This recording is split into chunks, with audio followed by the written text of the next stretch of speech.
Hi, I'm Randy Clark. I'm the Senior Vice President of Marketing at Mercury Payments, and today I have the honor of interviewing Jim Roddy, who's actually the Editor-in-Chief of Business Solutions magazine. So, Jim, I know you didn't expect me to be asking the questions, but you're here at Money2020, big event, a lot going on. What do you take away for dealers and for POS developers?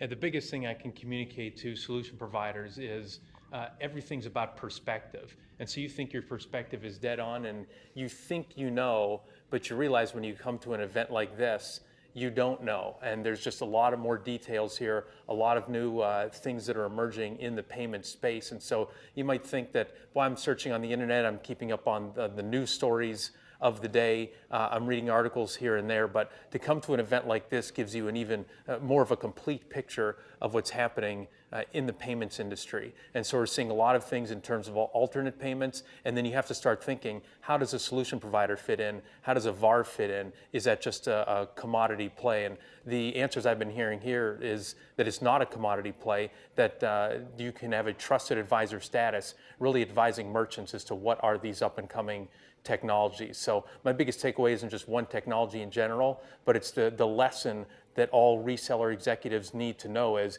you just can't be working every day in the business, you need to work on the business. And so that involves doing research on your own. And so there's a lot of reading that goes on, there's a lot of networking, and there's also coming to events like this one at Money2020. Any surprises from the show?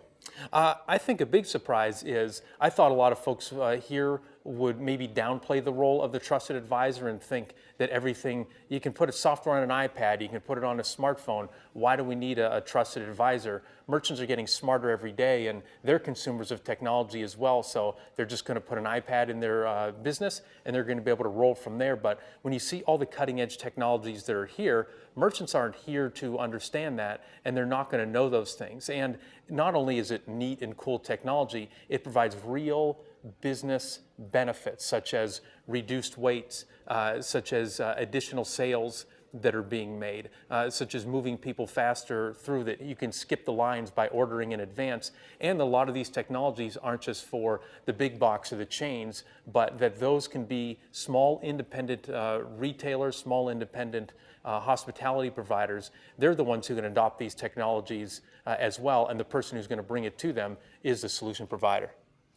So you're fresh off of your event, talking about the evolution that the channel's going through. Connect the dots between Money2020 and your event. What do you see are the parallels? What are some things that the channel really should be thinking about? I'd say two themes that we see in business solutions, and we preach it, and it's really been echoed here as well, is one, be a total solution provider. You can't just sell part of the solution. You can't just sell part of what's at the front of the store. You have to make sure you're providing everything that end user, the merchant, your end user needs. And so if you haven't looked into digital signage, if you haven't looked into video surveillance, if you haven't looked into all these advanced alternate payments, there's just a big spectrum out there that you really need to provide as a total solution provider. The other thing is the theme of being the as-a-service business model for resellers. They have to move away from break-fix to becoming more managed service providers. And that's what a lot you can do here, especially if you're connecting with a payment provider. You can get recurring revenue that way. Hardware vendors are going to be coming and doing that in time. We've seen hardware as a service as well, but it's that fundamental business model of as a service. Payment can really help spark you there. And again, if you're a total solution provider, you have a business model that works for you and you're providing information and technology that works for your end user customer. Mm-hmm. So a lot of talk of mobile at the show, a lot of talk of alternative payments, value-added services.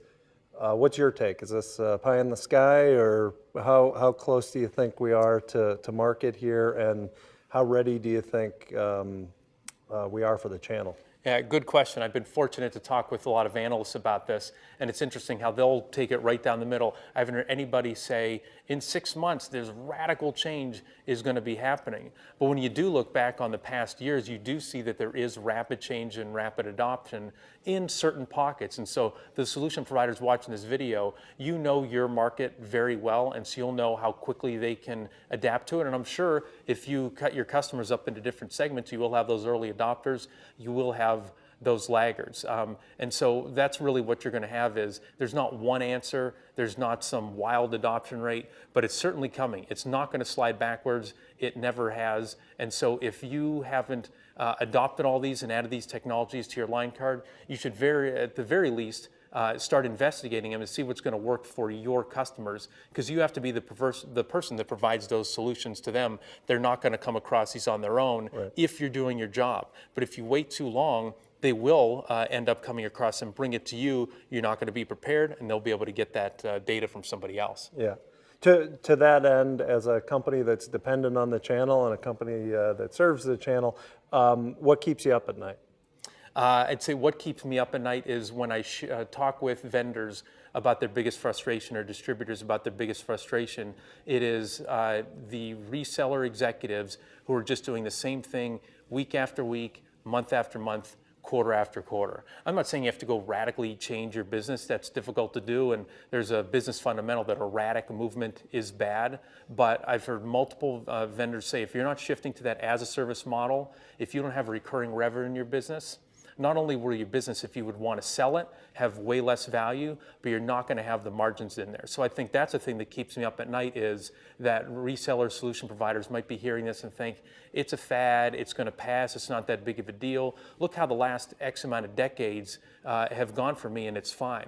There are a lot of folks who have gotten into the technology business because they were technology experts. They didn't even have to consider their business model. It was just break fix was the only way. They didn't have to consider it. Well, now if somebody talks to them about a business model and they're thinking, I don't even think about a business model. I'm not sure how to do that because they're more technology oriented than business oriented. So I would say the VARs that are not educating themselves on these business model changes, on these technology changes, and providing real value to their end user, that keeps me up at night. Those are the folks who I think aren't going to survive. I'd say 100% of the channel right now is not going to be here in a matter of years, and it's a matter of what percent of those folks are actually going to adapt. Yep. Well, great. Thanks, Jim, and thank you, everyone.